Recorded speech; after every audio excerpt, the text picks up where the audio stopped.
palavra do Senhor nos ajuda a entender que quando o Senhor nos intima a oferecer aquilo que nós temos de melhor,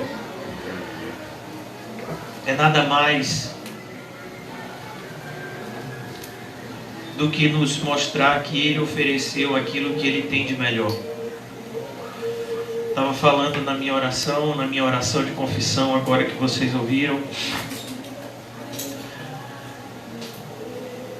E eu me lembrei da cena de um desenho bíblico que mostra Jesus pequeno, indo ao templo quando ele tinha 12 anos, ofereceu o cordeirinho e perguntam para ele por que aquele cordeirinho tinha que ser perfeito no desenho bíblico.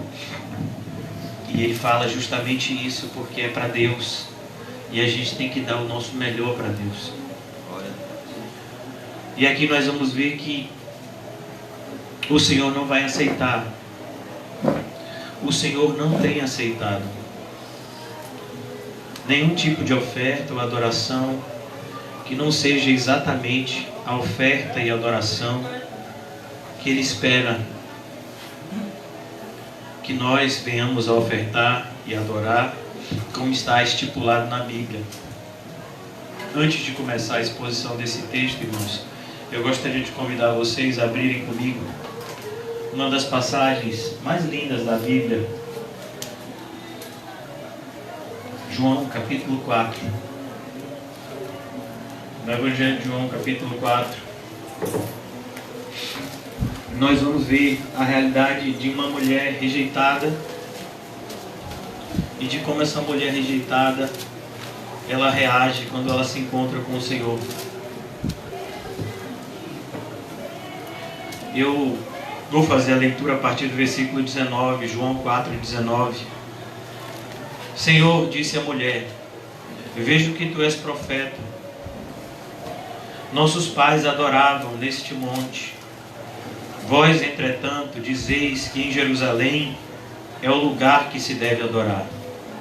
Perceba, irmãos, como mesmo essa mulher, ela queria prestar ao Senhor uma adoração correta. Mas aqui nós vemos as consequências daquilo que nós já estudamos hoje pela manhã. Como é triste quando nós não temos uma pessoa que possa nos ensinar o caminho correto. Infelizmente essa é a realidade de muitos. A gente vê, por exemplo, no caso de Atos, aquele eunuco gastou tanto recurso, tanto tempo para conhecer um pouco a respeito do Deus de Israel, e ele voltou apenas com uma cópia do livro de Isaías e sem compreender o plano de Deus para a vida dele, embora ele tivesse uma vontade maior do que ele de conhecer aquele Deus. E quando o Senhor manda Filipe até Filipe pergunta, você entende o que você está lendo? E aquele homem então diz a Filipe, mas como eu posso entender se ninguém me ensina? E aqui a gente vai ver a mesma coisa. Essa mulher, ela fazia parte dos samaritanos. Os samaritanos foram um povo que surgiram justamente em virtude da rebeldia de Israel. Quando o rei Salomão desobedeceu a Deus, o Senhor disse a Salomão que em virtude daquela idolatria dele, ele iria dividir o reino, mas que não faria isso na mão de Salomão, mas faria isso na mão do filho de Salomão, Roboão. E de fato isso aconteceu. Quando o rei Salomão morreu, seu filho Roboão ascendeu ao trono e houve uma revolta. Um homem chamado Jeroboão, ele conseguiu levar consigo 10 tribos e ele fundou um novo reino, chamado Reino de Israel, com a capital em Samaria. E aqueles que se mantiveram fiéis a Roboão foram somente as tribos de Judá e Benjamim, daí ficaram conhecidos como Reino de Judá. E começa a história então do reino dividido. Mas esse reino de Israel, que ainda permaneceu alguns anos, desde a sua fundação, foi um reino idólatra, com receio de perder os seus súditos, uma vez que o templo ficava no reino de Judá, em Jerusalém. Jeroboão fez altares em Samaria para que o pessoal adorasse lá. Deus não aceitou isso. E então, no ano 722 a.C., Deus enviou um povo chamado os assírios, e eles destruíram completamente o reino de Israel. E os povos, o povo que ainda sobreviveu diante daquela guerra, foi levado escravo para uma outra parte do reino assírio, e foi trazido para aquele lugar de Israel pessoas estrangeiras. Então Deus Todo-Poderoso ficou furioso e começou a matar aqueles habitantes. Aqueles habitantes escreveram para o rei assírio e disse: a gente está aqui na terra, mas está todo mundo morrendo. O Deus daqui está chateado com a gente. Então o que foi que eles fizeram? Pegaram sacerdotes de Israel e trouxeram. E então surge o que nós conhecemos como culto misto. Havia uma adoração miscigenada, misturada, daqueles povos estrangeiros do reino de Israel, que já havia se afastado do Senhor, misturado com um pouco daquilo que sobrou do reino unido, né? Ou das leis do Antigo Testamento. Então, aqui essa mulher samaritana, ela representa tudo isso. Ela nasceu e cresceu no meio desse povo que jamais foi ensinado acerca da adoração correta. Vamos imaginar, por exemplo, que você tenha nascido em uma igreja, dessas igrejas que nós conhecemos, que é do falso evangelho. E desde pequenininho você aprendeu que Deus gosta que você dê dinheiro para Ele, que Deus gosta que você profetize, que você determine as coisas, e você começa a aprender isso desde pequeno. E aí, quando você chega à idade adulta, você se torna 2 vezes pior do que aquele falso mestre que te ensinou quando você era pequeno. É isso que tem acontecido hoje. Esse é o retrato dessa mulher samaritana. E Jesus vai até ela. Jesus poderia ter evitado passar por esse lugar, mas o Senhor passa por aquele lugar propositalmente. É dito, convinha que o Senhor passasse. Ele estava saindo de Jerusalém e indo para onde ele ficou a maior parte do seu ministério, que foi na Galileia. E Samaria ficava exatamente no meio, entre a Judéia e a Galileia. E os judeus, eles evitavam o território de Samaria e eles circundavam. Aumentava quase 2 dias a viagem para não ter que passar por dentro de Samaria, porque eles achavam que os samaritanos eram esse povo impuro. Mas Jesus sabia que tinha gente lá que iria ser salva. Essa é a pergunta dessa mulher. Muitas vezes a gente não entende o que está por trás dessa pergunta. Quantas vezes a gente já leu esse texto e nunca parou para pensar nisso que a gente falou aqui agora? Aquela mulher nunca teve ninguém que ensinasse para ela. E agora apareceu essa oportunidade. Ela encontrou pela primeira vez na vida dela um profeta. Nós estamos estudando o livro de Malaquias. Malaquias foi o último profeta do Antigo Testamento.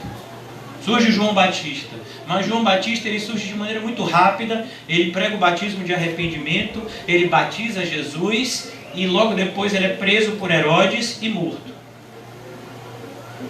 E essa mulher aqui, ela tem a oportunidade agora de se encontrar com alguém que podia responder os questionamentos mais profundos da alma dela. Ela queria adorar a Deus. E ela queria fazer da forma certa. E aí eu pergunto essa noite, será que essa é a nossa situação? Senhor, disse-lhe a mulher, versículo 19, vejo que tu és profeta. Eu vejo que o Senhor sabe. A ideia de profeta aqui, irmãos, é a ideia de alguém que fala da parte de Deus. Alguém que tem intimidade com Deus. Alguém que tem uma mensagem de Deus para trazer para nós. Eu vejo que você é um homem que tem intimidade com Deus. Me responda uma pergunta. Essa pergunta tem... Imagine a situação dessa mulher, quantas noites ela passou em claro com isso no seu íntimo. E nunca ninguém respondeu nada para ela. Nossos pais adoravam neste monte. Samaria. É o cabo. Aqui. Amém? Sonoplasta.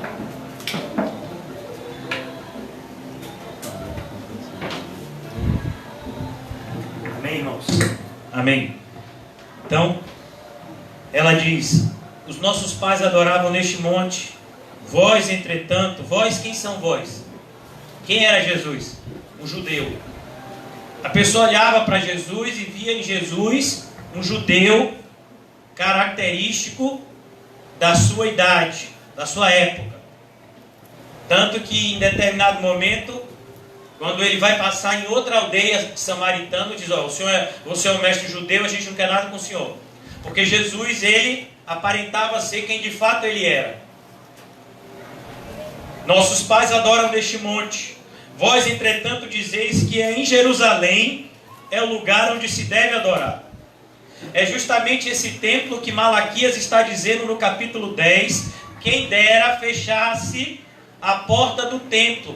A ideia de fechar a porta do templo é a ideia de parar de se oferecerem sacrifícios, uma vez que esses sacrifícios não estão sendo oferecidos de todo coração, alma, força e entendimento.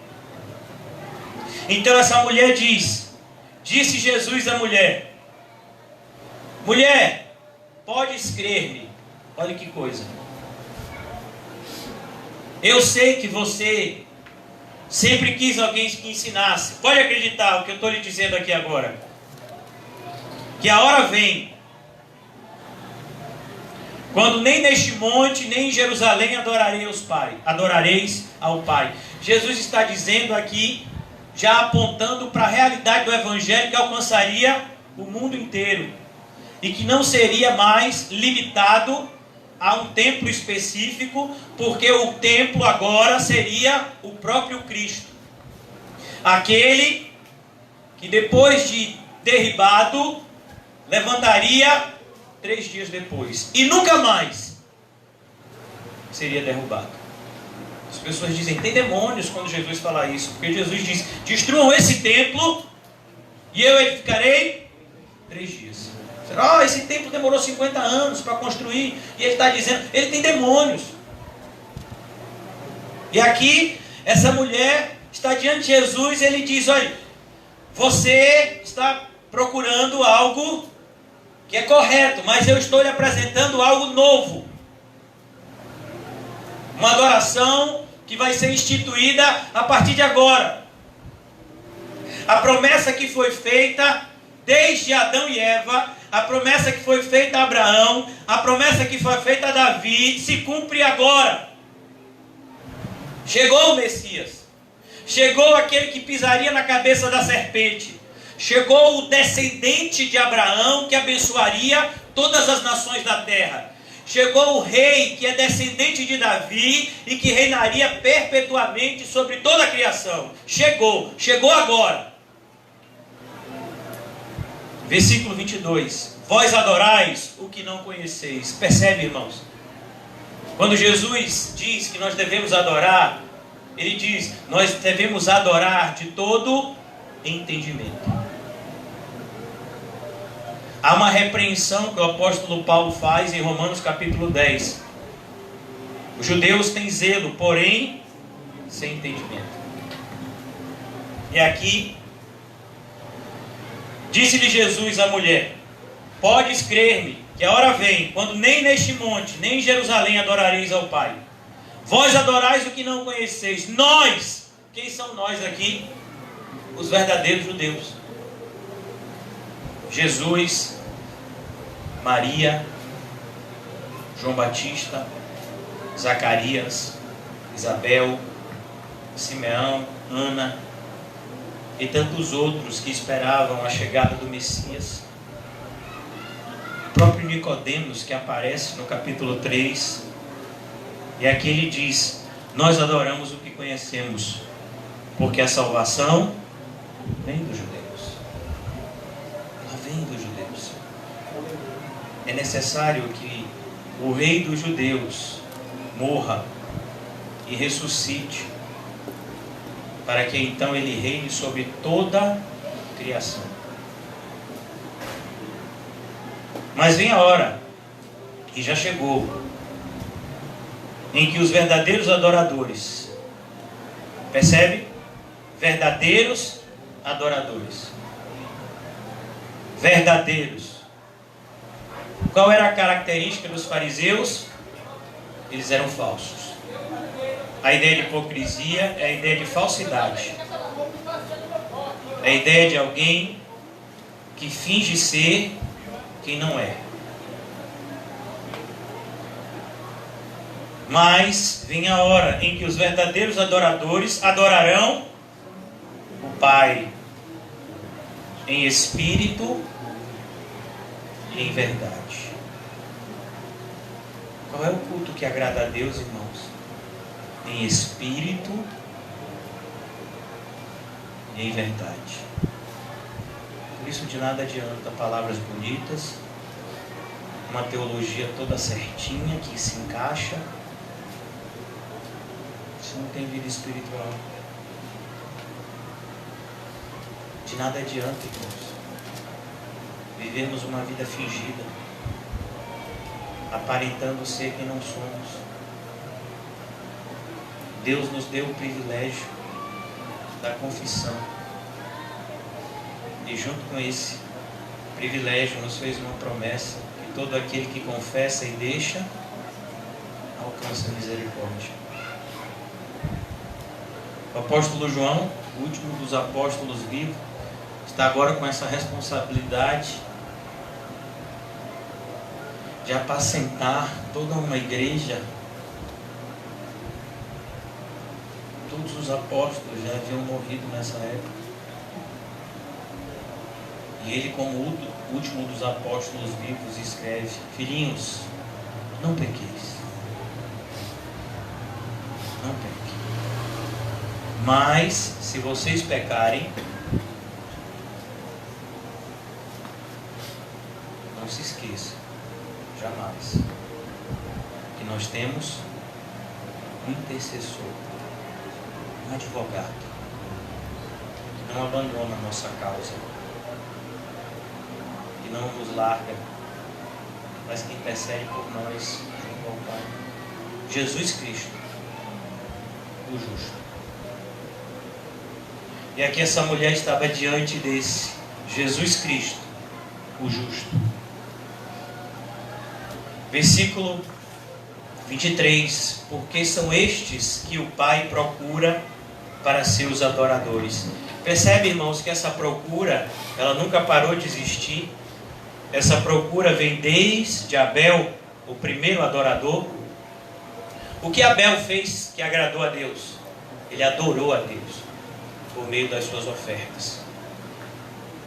A oferta é uma espécie de adoração, como louvor, como a palavra, como a comunhão, como a oração.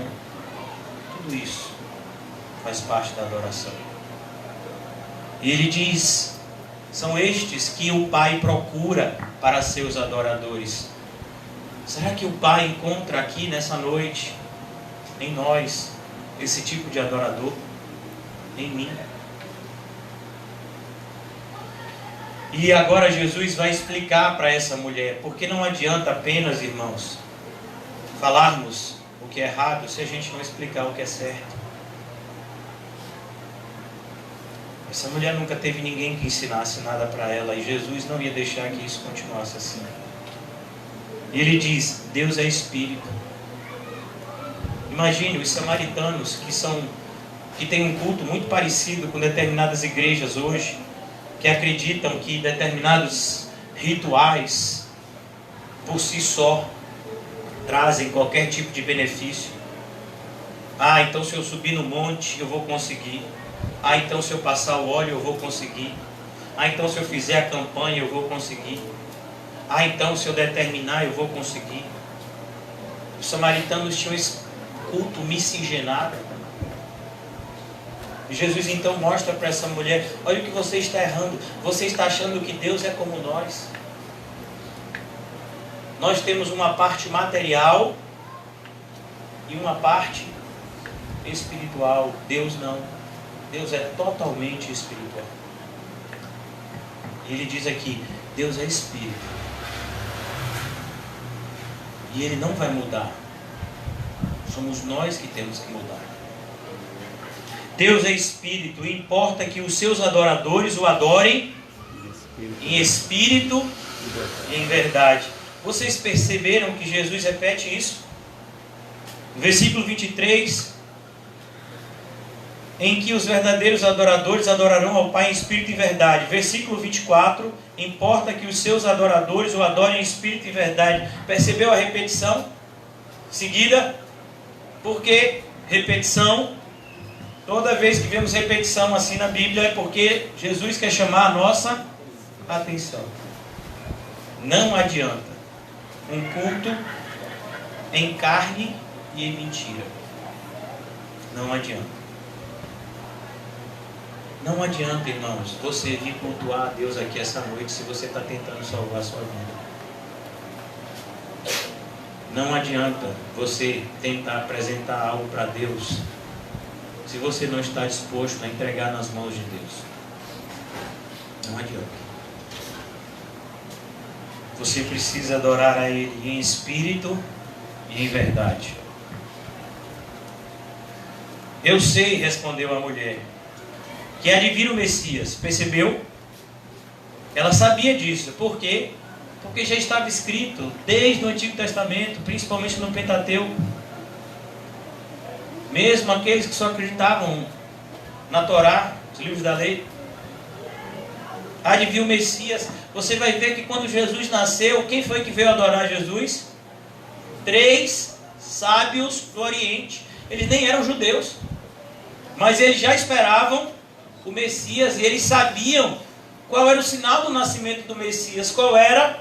O aparecimento de uma estrela no céu, que anunciaria o nascimento dele. E aqui ele diz, essa mulher: eu sei que é de vir o Messias, chamado o quê? Cristo. Até esse momento Jesus não era conhecido como Jesus Cristo, como nós chamamos, mas Jesus de Nazaré. Quando ele vier, nos anunciará todas as coisas. Ele vai anunciar todas as coisas. Ele vai falar tudo. Não, ele vai falar tudo que a gente precisa saber. Mais que a gente conheça a Bíblia, mais que a gente maneje bem a palavra de Deus, existem coisas que nós não vamos saber. Deuteronômio diz isso. Aquilo que Deus revelou pertence a nós. Devemos nos apropriar dessa revelação. Mas aquilo que Ele não revelou pertence a Ele. O apóstolo Paulo fala nesse assunto em Coríntios e diz: chegará um momento em que nós o conheceremos como somos conhecidos. Quando Ele vier, mas Ele já estava lá. E essa é a situação de muitos cristãos hoje. Eles estão esperando se encontrar com Jesus, mas Jesus já está aqui. Por que você ainda não se encontrou com Ele? Ele está diante de você. Ele está ao seu alcance. Mas por que tantas pessoas ainda estão como essa mulher? Nós já falamos sobre isso há alguns dias. José inclusive falou sobre isso também. Muitas pessoas não querem entrar pela porta. Então elas vão estar sempre esperando. Por que elas não querem entrar pela porta? Porque a porta é estreita. Porque o caminho depois da porta é apertado. E como José disse, existe um grande empecilho que nos impede de entrar pela porta. Qual é? O amor ao dinheiro. Jesus então diz àquela mulher, e disse-lhe Jesus: eu sou. Mais uma vez, eu o sou. Eu que falo contigo. Você já imaginou, irmãos, você ter esse encontro hoje, quando você estiver lendo a Bíblia? Ô Jesus, eu queria tanto ver o Senhor, eu queria tanto, Senhor, ter esse encontro com o Senhor. Ele está aqui. Esse mesmo Jesus que está diante dessa mulher, Ele está diante de nós aqui. Ele está aqui com a gente. Glória a Deus. Foi Ele que confortou o seu coração no meu. Eu disse a vocês, não tinha condição nenhuma de pregar, ainda continuo sem. Mas eu sei que Ele morreu pelos meus pecados. Eu sei que a minha imperfeição vai ser aperfeiçoada pelo sangue dele. Glória a Deus. E eu estou aqui. E agradeço ao Senhor por estar aqui. Eu sou eu que falo contigo. Neste ponto chegaram os seus discípulos. Olha que coisa. Jesus está evangelizando essa mulher e os discípulos chegaram. Vocês sabem, vocês já estudaram esse capítulo 4. Eu comecei a leitura a partir do versículo 19. Jesus, que horas era esse encontro aqui? Meio-dia. Você sabe o que é meio-dia no deserto? O calor que faz. Como foi que iniciou a conversa de Jesus com essa mulher? O que foi que ele pediu para ela? Um pouco de água.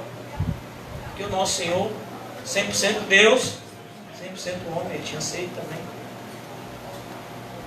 E os discípulos que tinham ido comprar comida chegaram e viram Jesus falando com uma mulher, e ainda com uma mulher samaritana. Porque, meu irmão, aquele que não estiver disposto a te ajudar, com certeza ele vai te atrapalhar. Tenha certeza disso. Satanás vai usar todo o recurso possível. E hoje eu vi isso. Eu não vigiei. E Satanás conseguiu me abater. Muito forte. Um dardo muito inflamado. Mas louvado seja o sangue todo-poderoso do meu Salvador. Neste ponto chegaram os seus discípulos e se admiraram de que ele estivesse falando com uma mulher. Todavia ele disse: que perguntas? Ou por que falas com ela? Nenhum deles lhe disse isso. Por quê? Porque a maioria, irmãos, vai pensar mal de você, mas nunca vai ter a coragem de falar isso para você. É assim. A maioria das pessoas vai dizer: rapaz, eu acho que aquele pastor hoje, ele deve ter feito uma coisa muito feia, viu? Ele chorou no culto, ele chegou aqui a bater. Rapaz, esse homem, eu sei o que ele fez. Não, o que ele fez deve ter sido grave.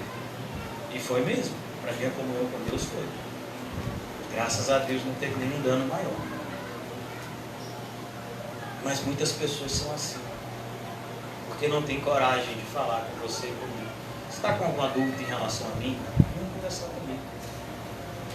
Você está com uma dúvida em relação ao irmão? Conversa com o irmão, meu avô. Como é que você está? Uma das coisas que dá mais poder para Satanás dentro da igreja é justamente quando nós damos esse espaço a ele. Não dê espaço para o diabo. Qualquer dúvida que você tiver com seu irmão, converse com ele. Nós estamos aqui, foi alguma coisa? Perdoe, ame. Sabe, não dê espaço para o inimigo. Não faça como eu fiz hoje à tarde. Graças a Deus, eu já me arrependi. Eu sei que Deus me perdoou. Mas ainda assim sinto dores fortíssimas. Que perguntas? Ou porque falas com ela? Quando a mulher deixou o seu cântaro e foi à cidade e disse àqueles homens: vinde comigo e vede um homem que me disse tudo quanto tenho feito. O que essa mulher tinha feito? Me diga aí. Você sabe. Você não quer falar mal dela, porque ela é espiritual. Mais do que a gente. Pelo menos mais do que eu. Essa mulher tinha tido 5 maridos. E estava vivendo com um. E eu não quero falar mal dela, viu? Longe de mim. Ela ficou com vergonha de dizer: não, meu filho. Ela disse: oi! Ele disse que eu não valho nada. Ele falou que eu estou toda errada. Rapaz, esse camarada é profeta, viu? É tão lindo, irmãos, quando uma pessoa se converte, porque ele não precisa mais esconder a sujeira embaixo do tapete. Que libertação maravilhosa, irmão. Que coisa linda. Irmãos, uma das coisas mais maravilhosas que aconteceu na minha vida, quando eu me converti, é que eu não precisei mais mentir. Olha, antes de me converter, para uma pessoa ser mentiroso como eu, ela tinha que batalhar. Porque eu era tão mentiroso, mas tão mentiroso que eu mentia para mim. E eu acreditava. Pense, uma pessoa que é mentirosa. Às vezes eu chegava assim, rapaz, isso foi o que eu inventei, rapaz. Mas eu acreditava na mentira. Inventava. Celular, irmãos, era cheio de senha, no silencioso, escondido. Quem deve, né? Agora, meu filho, meu celular não tem senha não, meu filho. Você pode fazer assim com o dedo, choque, e abre. Ah não, eu boto senha. Você bota senha no seu celular por quê? Ah não, porque o ladrão, meu filho, se o ladrão pegar, ele sabe tirar a senha. Fique tranquilo. Ele deu logo a pregação. Então, maravilhoso. Isso é só uma bobagem, mas uma bobagem que revela muito. Você tem nada a esconder. Você tem alguma coisa a esconder? Graças a Deus, não. Glória a Deus. A primeira coisa quando eu cheguei aqui foi o que? Confessar o meu pecado aos irmãos. Não vou esconder não, irmão. Aleluia. Não tenho nada para esconder. Não, Perdoa. já foi isso, já foi esse tempo. Amém. Glória a Deus. Graças a Deus. Glória a Deus. Tão bonita a atitude dessa mulher. Essa mulher salva, você vai encontrar ela no céu. As mulheres estão falando das mulheres, né? Vamos começar. Falar das mulheres, coisa linda, aprender com as mulheres do passado. Olha que mulher, que testemunho lindo. Olha o que ela diz aqui, ó. Esse homem me diz tudo quanto eu tenho feito. Olha o que eu tenho feito. Eu tenho feito coisa de errado. Eu não quero mais fazer isso de errado. É assim que o nosso encontro com Jesus muda. Nicodemos, você está em trevas, Nicodemos. Você tem que nascer de novo. E aquela mensagem de Jesus em Nicodemos, irmãos, gerou uma mudança tão grande que quando todos os discípulos ficaram com medo, Nicodemos ficou cheio de coragem e foi pedir o corpo de Jesus. Glória a Deus. Porque Jesus plantou essa semente no coração de Nicodemos, ó, e ela ficou lá. E no julgamento do Sinédrio, Nicodemos fala: vocês vão julgar ele? Não pode fazer julgamento desse jeito. Todo mundo contra Nicodemos. Só um homem lá que estava do lado dele, que era José de Arimateia. Te digo, irmãos, mais uma vez, não esconda nada. Não viva uma vida dura. É um fardo muito pesado. Será este, porventura, o Cristo? Saíram, pois, da cidade e vieram ter com ele. Nesse interim, ó, a mulher corre para dentro da aldeia. Os discípulos chegaram lá para Jesus. Os discípulos lhe rogavam, dizendo: mestre, come. Alguém já fez isso com você algum dia, né? Com José, de vez em quando a gente faz, né? Fica preocupado com ele: ô, meu filho, come alguma coisa. Socorro, meu Jesus. Ainda mais que o irmão está ficando aqui com a gente na igreja, né? Dormindo lá e tal. Às vezes eu vejo o irmão Augusto preocupado: não, pastor, vou fazer uma coisa especial para você. Misericórdia, Senhor. Come, mestre. Mas ele lhes disse: uma comida eu tenho para comer, que vós não conheceis. A ideia de comida, irmãos, ela revela duas coisas: desejo e satisfação. Quando você vê um prato de comida, ou quando você sente aquele cheiro, minhas filhas mesmo, elas de vez em quando fazem uns Masterchef comigo. Aí elas dão nota na comida. E uma das notas tem que ser pelo cheiro. A comida não tem que ser só gostosa, pelo menos é o que elas dizem. Tem que ter um cheiro bom. Né? Aí, tá vendo? E tem que ser saborosa, tem que ser as duas coisas, né? Então quando ele está falando, uma fome eu tenho, é desejo. Quando você vê um prato bonito assim, você vê, por exemplo, aquelas bananas real, aquele sonho bonito. E os irmãos ainda cortam pela metade, aí você vê aquele doce de goiaba dentro. Oh, Jesus! Aquele açúcar assim por cima, hein? tem irmão que está dizendo, pai, acaba logo o culto. Jesus. Volta para a mulher samaritana, meu pai. Então, eles estão aqui, mestre, come! Mas ele lhes disse, uma comida eu tenho para comer que vós não conheceis. Imagine, que receita é essa, Rita? Que receita é que você só faz para comum, eu quero saber, diga aí pra gente. O que o irmão comum está comendo, que está forte, bonito assim? É verdade. A receita de Paulinho a gente já sabe. Rapaz, diz que quando pega o sangue de Paulinho é ferro puro. O camarada só come feijão de manhã, de tarde, de noite. Pense. É ferro puro nesse sangue.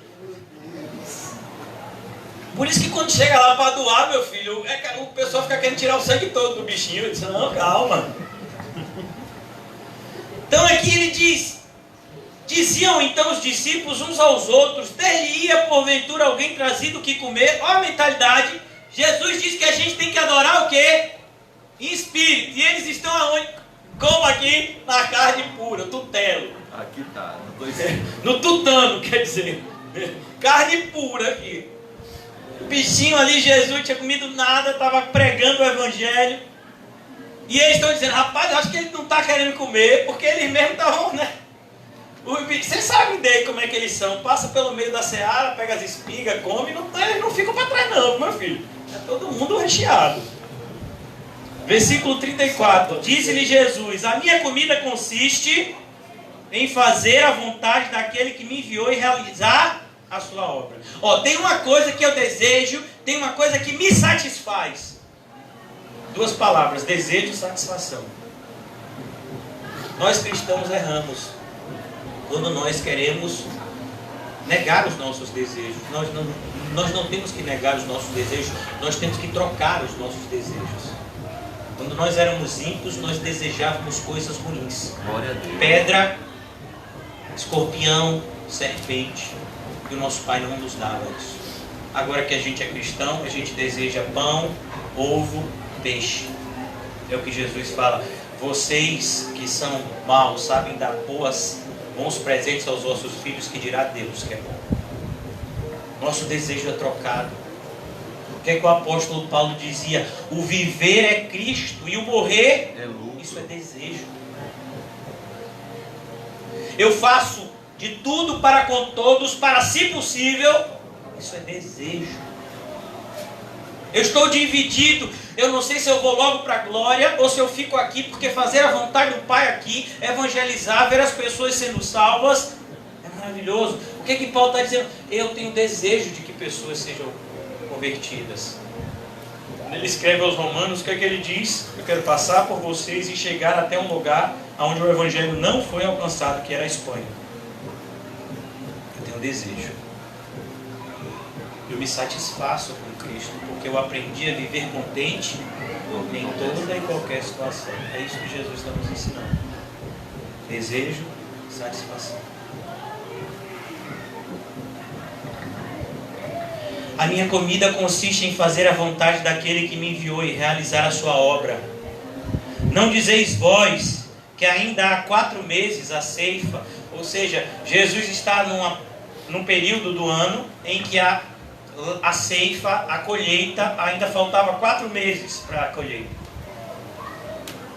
Jesus diz aqui, eu porém vos digo, erguei os olhos, vede os campos, pois já branquejam para a ceifa. De que ceifa Jesus está falando?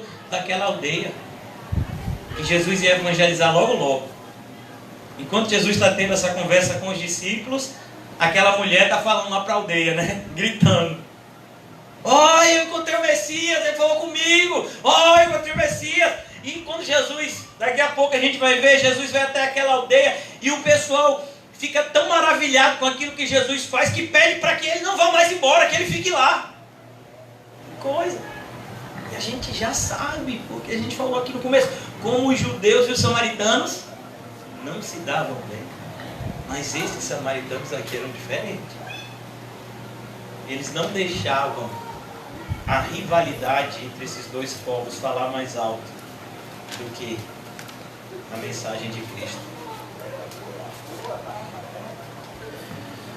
Eu, porém, vos digo, erguei os olhos e vede os campos, pois já branquejam para a ceifa. O ceifeiro recebe desde já a recompensa. e entesoura o seu fruto para a vida eterna. E dessarte se alegram tanto o semeador como o ceifeiro. Quem é o semeador? Jesus. Nós somos os ceifeiros. É como disse um pastor certa feita, a gente não pode converter ninguém. A gente só pode levar a mensagem até os ouvidos. Só Jesus pode trazer até o coração. Quando você prega o Evangelho e alguém crê, é porque Deus abriu o coração para que aquela pessoa cresça. Não é o que está escrito em Atos 16? O alto das pombas já está branco. Agora está na hora da gente ceifar. O cosme de Farias já está pronto. Está na hora da gente ceifar. Não vai ser fácil. Não vai ser rápido. Não vai ser indolor. Mas vai valer a pena. E vai trazer grande júbilo ao nosso coração. Fazer a vontade do Pai. O ceifeiro recebe desde já a recompensa e entesoura o seu fruto para a vida eterna. Dessarte se alegram tanto o semeador como o ceifeiro. Pois no caso é verdadeiro o ditado. Um é o semeador e outro o ceifeiro. Então há aquele que planta a semente, esse é o semeador. Se lembra da parábola que Jesus nos ensina? O semeador saiu a semear. E o ceifeiro, quem é o ceifeiro? É aquele que aparece na hora da colheita. As mulheres, né, que já leram o livro de Ruth, quando é que Noemi chega lá com Ruth? Na época do quê? Da colheita, dos grãos. Eu vos enviei para ceifar o que não semeastes. Outros trabalharam. Quem são esses outros? Os profetas. O próprio João Batista. E vós entraste no seu trabalho. Versículo 39. Muitos samaritanos daquela cidade creram nele em virtude do testemunho da mulher que anunciara. Ele me disse tudo quanto tenho feito. Ele me disse tudo quanto tenho feito. Mais uma vez. Tudo. Você lembra daquela mulher cirofenícia? Senhor, eu sou uma cachorrinha, mas a cachorrinha come das migalhas que caem na mesa. Eu sou um pecador miserável, Senhor. Mas o Senhor veio para pecadores miseráveis como eu. Vindo, pois, os samaritanos ter com Jesus, pediu-lhe que permanecesse com ele. E ficou ali. Como pode isso? Samaritanos acolherem o evangelho pregado por um rabino judeu. Como é que pode isso? Deus por ele. Deus por ele. Muitos outros creram nele por causa da sua palavra e diziam à mulher: já agora não é pelo que disseste que nós cremos, mas porque nós mesmos temos ouvido e sabemos que é verdadeiramente o Salvador do mundo. É isso, irmãos, que nós estamos falando aqui em Malaquias. No capítulo 1, no versículo 10 de Malaquias, quando o Senhor fala para nós que Ele busca uma adoração sincera, se não é melhor nenhuma adoração. Nós vemos isso, porque o que Jesus procura? Verdadeiros adoradores que adoram ao Pai em espírito e verdade. Então, aquele que traz um animal coxo, aquele que traz o pão imundo. O que é um pão imundo? Um pão cerimonialmente impróprio para ser apresentado ao Senhor. Aquele que faz isso revela que não está adorando a Deus em espírito e muito menos em verdade. Olha como está tudo conectado, irmãos. A pergunta nessa noite para mim, para você é: nós temos adorado a Deus em espírito e verdade? Se não, nós podemos nos reconciliar com Ele essa noite. Podemos.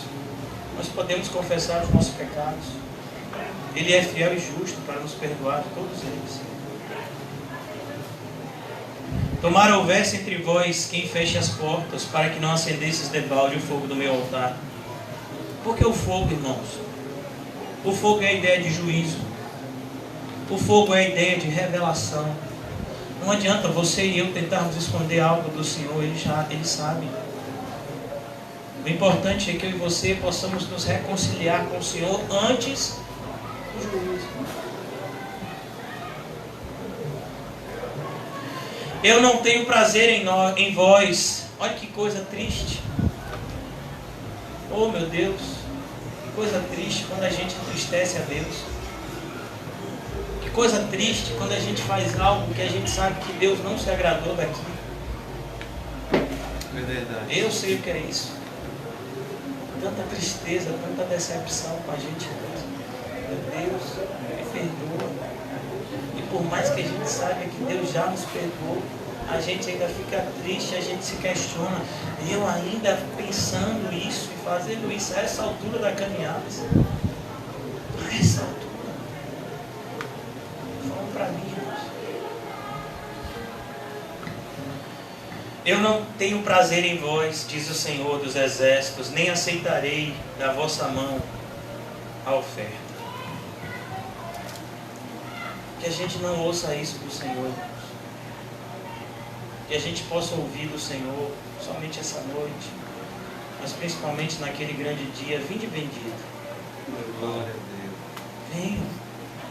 Venham para aquilo que está preparado para vocês, que é o céu. Mas desde o nascente do sol até o poente, é grande entre as nações o meu nome. Aqui, irmão, já é uma prefiguração daquilo que Jesus disse. E este evangelho, em Mateus 24, no sermão profético, ele diz: e este evangelho será pregado no mundo inteiro. Então virá o fim. Este evangelho que vocês estão conhecendo aqui em Israel, essa parte tão pequenininha do mundo, vai alcançar o mundo inteiro. É grande entre as nações o meu nome, e em todo lugar lhe é queimado incenso e trazidas ofertas puras, porque o meu nome é grande entre as nações, diz o Senhor dos Exércitos. Sabe o que ele está dizendo? Vocês não me valorizam, mas vai chegar uma época onde outros vão me valorizar. Vocês não estão dando crédito, mas chegará a época em que outros darão crédito. Jesus olha para os fariseus e diz a eles: o reino vai ser tirado de vocês e vai ser dado a outras pessoas que sejam frutíferas.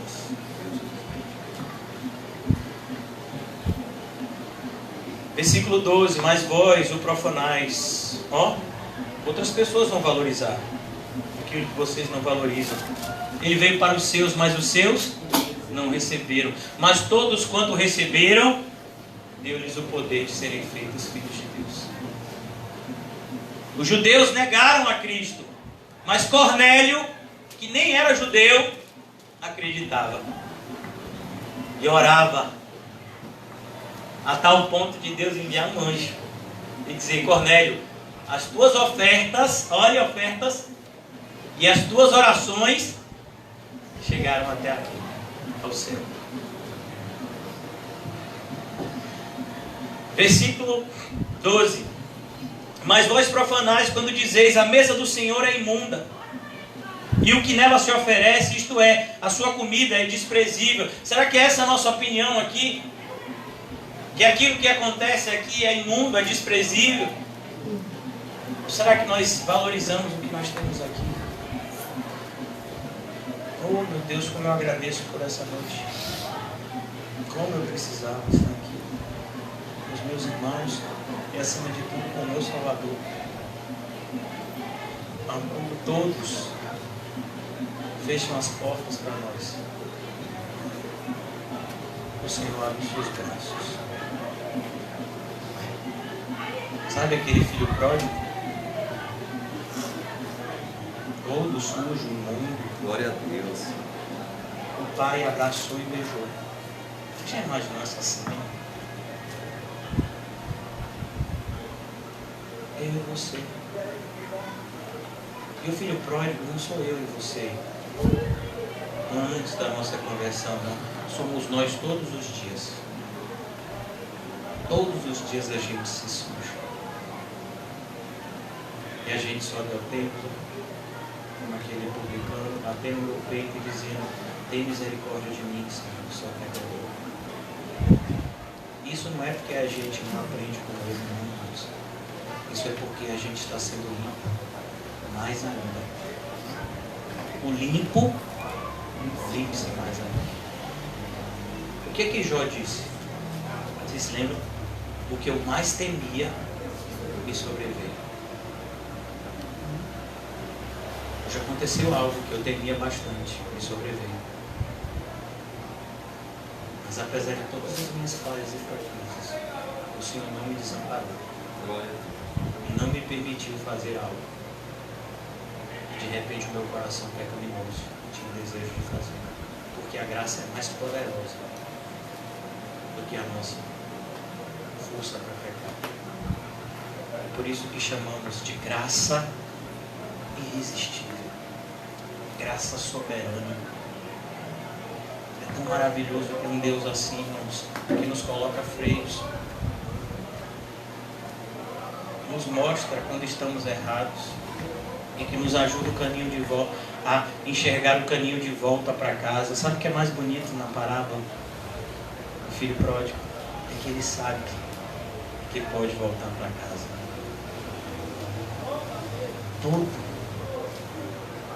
Todo cristão, independentemente do que ele fez, ele sabe que pode voltar para casa quando ele está com o coração arrependido. A porta do Pai nunca vai estar fechada para ele, não para ele. E é tão bonito, né, o que o Pai fala. Esse meu filho estava perdido e foi achado. Ele estava morto e reviveu. A festa no céu quando o pecador se arrepende.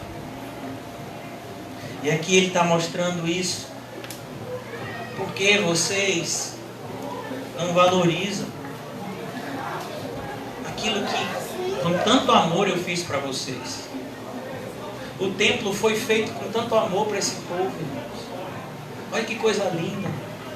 Esse povo ainda era vassalo de outra nação estrangeira, mas Deus tinha tocado no coração de um rei ímpio para autorizar a reconstrução do templo, e não somente autorizar, fornecer os materiais para que eles reconstruíssem o templo. Meu Deus! Para que o povo tivesse um lugar aonde eles se sentissem em casa. E o povo não estava valorizando isso. Olha, irmãos, Deus não está ligando para oferta, para animal, para pão. Não. A palavra que aqui está por trás desse texto é a palavra que aparece lá no começo do capítulo, é a palavra amor. O que foi que Deus tinha dito? A gente já viu isso hoje pela manhã. Eu amo vocês, porque eu amei a Jacó e rejeitei a Esaú. Eu amo vocês, e porque vocês não estão me amando como vocês deveriam me amar. Perguntam a Jesus: Jesus, qual é o maior de todos os mandamentos? Ô Jesus, a gente tem que guardar o sábado, a gente tem que fazer isso, tem que lavar a mão, tem que tomar... Ô Jesus, qual é o maior de todos? Amar a Deus. Agora olha que loucura, né? Os adventistas do sétimo dia, baseado numa suposta revelação de uma falsa profetisa chamada Ellen White, ela disse que teve uma visão, que ela viu a tábua dos 10 mandamentos e que o mandamento da guarda do sábado brilhava mais do que todos os outros.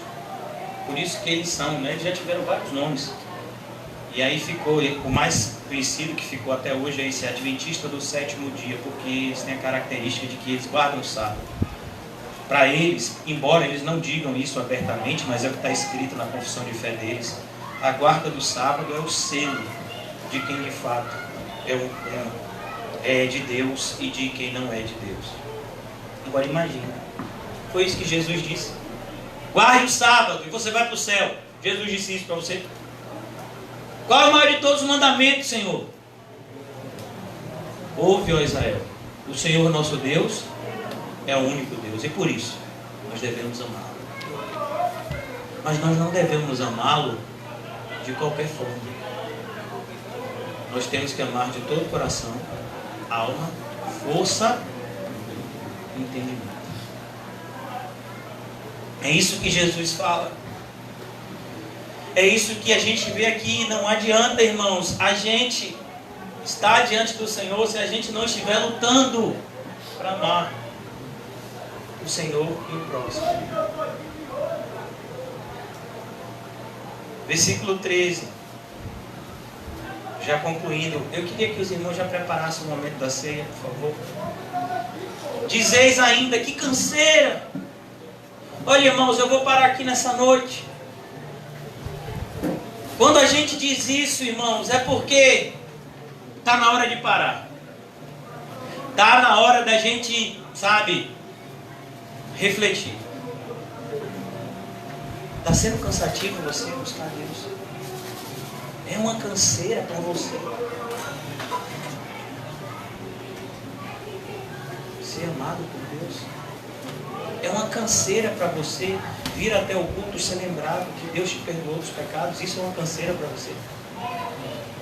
É uma canseira para você ter o privilégio de se relacionar com a pessoa que mais te ama no universo? Isso é uma canseira para você? É uma canseira para você ofertar um pouco do muito que Deus te concede? Porque quando a gente vem aqui e traz o dízimo ou traz uma oferta, meu Deus, você retribui, você traz um pouco do dinheiro que o Senhor te deu. Mas você traz aqui um pouco da saúde? Você traz aqui um pouco do tempo? Você traz aqui? Você apresenta diante do Senhor o tanto de amor que Ele tem te dado? Então, irmãos, a gente tem que se questionar. Está cansativo ser cristão? Não, irmão, você tinha que ter prazer nisso. Você tem que ter prazer em ser cristão. Glória a Deus. Está faltando para mim. É isso que o Senhor Jesus fala para a igreja de Éfeso. Cadê o primeiro amor? Cadê aquele momento? Aquele tempo onde a gente esperava ansiosamente. Obrigado, meu irmão. Glória a Deus. Cadê aquele momento em que a gente esperava ansiosamente? Aquele tempo, né, que a gente esperava, meu Deus, hoje vai ter como? Que vai ser daqui a pouco, ao Senhor. Glória a Deus. Glória a Deus. O Senhor vai falar comigo, o Senhor vai falar. O Senhor vai falar. Que a gente não se sinta mais, Deus, cansado de fazer o que é certo, mas que a gente se sinta cansado de fazer o que é errado. Que a gente se sinta cansado de buscar constantemente prazer onde a gente não vai encontrar. O mundo não tem nada para nos oferecer, irmãos. O que a gente vai encontrar no mundo é concupiscência, os olhos da carne, soberba da vida. Mas no Senhor, nosso esforço não é em vão. No Senhor, nosso esforço redunda em alegria. Nessa noite, irmãos, o Senhor possa restaurar o altar caído, colocar de volta no nosso coração o amor por Ele e pelo próximo. Que a gente possa olhar para esse sangue, para esse pão que representa a carne. Esses dois elementos, irmãos, eles trazem consigo o significado de uma palavra: amor. Como nós vimos no início do livro de Malaquias nessa manhã, eu tenho amado vocês. Eu sei que vocês estão sendo dominados por uma nação estrangeira, vocês estão passando por um período de escassez. Olhe nossa realidade aqui, coronavírus e tantas outras coisas que a gente tem vivido, tantas incertezas. Mas jamais deixe de ter a certeza que o Senhor te ama se você acreditar. Saiba que o Senhor te ama. Ele já mostrou que te ama. E Ele vai mostrar tantas vezes quanto seja necessário. Nessa noite, eu e você possamos voltar para a casa do Pai, do lugar de onde nós jamais deveríamos ter saído, do lugar onde nós nos sentimos protegidos, amados, guardados. É assim que começa a carta que o irmão José tem nos ensinado na terça-feira. Vocês são amados, guardados em Deus Pai. Que nessa noite, irmãos, o Espírito Santo de Deus invada o seu e o meu coração e nos fale o quanto o Senhor nos ama, o quanto Ele nos ama. É tão bonito o filme de Policarpo, que a gente já assistiu como igreja. Policarpo diz: só tem uma coisa que me constrange: o amor de Cristo. Que nessa noite eu e você ficamos constrangidos, pequenos, constrangidos por isso. Eu preciso tanto desse perdão. Hoje, mais do que nunca, eu preciso desse perdão. E eu sei que o meu Pai está de braços abertos para mim, como Ele vai estar de braços abertos para você, se você realmente está arrependido. E uma das coisas que mais a gente precisa se arrepender nessa noite, irmãos, começar de mim, é de confiar no nosso braço forte, de achar que na nossa força, na nossa palavra, a gente vai conseguir chegar em algum lugar. Não, a gente só vai conseguir fazer bobagem. Eu falo isso por experiência própria. É na força de Deus, é no tempo de Deus, que tudo que é bom, perfeito e agradável vai acontecer na sua e na minha vida. Eu peço para você, irmãos, que você não caia na cilada que eu caí. Não deixe que a amargura cresça no seu coração. Se você tiver que perdoar alguém, perdoe agora. Independentemente do que a pessoa te fez, perdoe. Eu sei, às vezes as pessoas fazem coisas difíceis de se perdoar. Mas olhe para o que a gente já fez para Deus e Ele perdoou a gente. Por isso não coma esse pão, nem beba esse cálice em vão. Mas perdoe e seja perdoado. Isso é assim que Jesus disse que aconteceria. Eu preciso perdoar nessa noite, porque eu sei que o Senhor me perdoa. Que seja assim nas nossas vidas, nesse momento tão especial. Comamos e bebamos para a glória de Deus.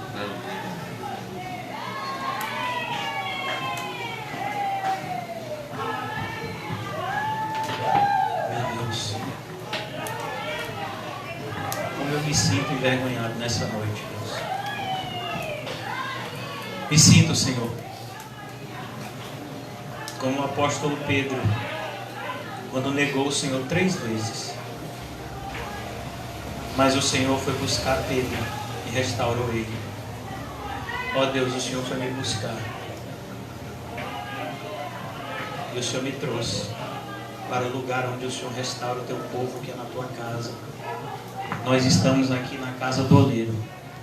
Aleluia. Onde os vasos quebrados são refeitos pelo oleiro. Aleluia. Obrigado, Deus.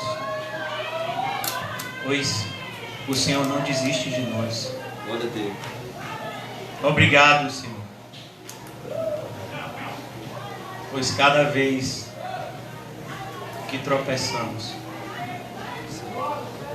o Senhor nos levanta. E quando nós nos levantamos, nós aprendemos uma importante lição. Só caímos porque largamos a tua mão. Se mantivermos as nossas mãos juntas às tuas, jamais tropeçaremos. Ajuda-nos, Senhor, Ajuda-nos, Senhor. Ó Deus, obrigado pela vida de Dylan, por meio desse pequenino, Senhor. Tantas pessoas têm sido abençoadas, impulsionadas a orar, a buscar a face do Senhor. Ó Deus, mas o Senhor sabe como tem sido difícil para Lani e para César passarem pelo que eles estão passando, mas até aqui o Senhor tem ajudado a eles. Nós temos certeza que o Senhor há de completar essa obra perfeita. Ajuda eles, Senhor, a se sentirem cada vez mais protegidos, guardados e confiantes de que o Senhor dos exércitos está no controle. Que o pequeno Dylan possa sentir, Senhor, a Tua presença e a confiança dos pais dele, em Teu nome. Abençoa, Deus, restaura a saúde dele. Nós possamos, Senhor, glorificar o Teu nome na restauração da saúde dele. Abençoa, Deus, a vida da irmã Osana. Abençoa, Pai. Tantas incertezas, tantos medos. Muitas vezes ela fica guardando para ela e passando tanta fé e esperança para as irmãs. Mas o Senhor sabe os desafios que ela enfrenta todos os dias para não esmorecer da fé. Abençoa, Deus, a irmã Gisele, que muitas vezes se sente, Deus, fora do corpo, por não estar fisicamente. Mas o Senhor sabe que ela sempre esteve no corpo com a pequena Helena, pois ela só não está aqui, Senhor, porque o Senhor tem um propósito para ela naquele lugar, mas na hora certa o Senhor há de trazê-la para a comunhão com os irmãos e irmãs que elas passaram na eternidade. Ó Deus, eu oro nessa noite por todos aqueles que me odeiam. Me ajuda, Senhor, a não desejar mal a ninguém. Que todos aqueles que me desejam o mal eu possa desejar o bem, Senhor. Que nós possamos aprender que a nossa arma não é o mal, mas o bem. Me ajuda, Deus, a entender que a justiça pertence a Ti e somente a Ti. Ajuda-nos a descansar, Senhor, na Tua soberania. Pois até os fios das nossas cabeças, os fios de cabelo da nossa cabeça estão contados. O Senhor que se preocupa em alimentar um passarinho, em vestir uma flor, não cuidará dos seus próprios filhos. Perdoa, meu Deus, a nossa insensatez de achar que o Senhor não tem força para nos guardar. Ajuda, meu Deus, a nossa congregação a cada vez mais cumprir o santo propósito que o Senhor estabeleceu. Levarmos o Teu Evangelho puro e simples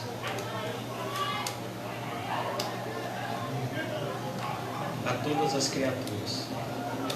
Que seja assim, Senhor, nas nossas vidas. Abençoa a vida do irmão José, Deus. Ajuda ele no evangelismo, essa obra tão bonita que o Senhor entregou nas mãos dele, que tem separado outros irmãos para junto com ele evangelizarem. Ó Deus, abençoa essas mulheres sábias que na Tua sabedoria, Senhor, têm se dedicado a transcrever os cultos em forma de livros, para que outras pessoas possam receber o Teu Evangelho, Senhor. Abençoa elas, dai força a essas mulheres e sabedoria, para que elas não esmoreçam, Senhor. Ó Deus, eu oro pela vida de Caio. Nós vimos ele chegar aqui, ouvir o Teu Evangelho, crer no Teu Evangelho, ser batizado. E ele tem enfrentado tantas lutas, Senhor, desde então. Recentemente, está sofrendo essa enfermidade que é tão dolorosa, que alguns irmãos aqui foram acometidos, que é o chikungunya. Ajuda ele, Senhor. Que ele não tenha a fé dele esmorecida, mas que ele seja fortalecido no Senhor e na força do seu poder. Que agora, a primeira vez que ele está passando por uma enfermidade enquanto cristão, ele possa saber como todas as coisas em Cristo são diferentes. Ó Deus, ajuda-nos. Ajuda-nos, Senhor, a não olhar para trás. Ó Senhor Jesus, ajuda-nos a olhar para Ti, que é o nosso alvo. E em Ti, e somente em Ti, confiarmos. Oramos assim, Senhor Jesus, em Teu nome. Amém e graças a Deus. Amém, irmãos? Saúdem-se mutuamente com um olhar santo. E não se esqueça de dizer: ore pelo pastor. Amém. Almas. Almas, em nome de Jesus.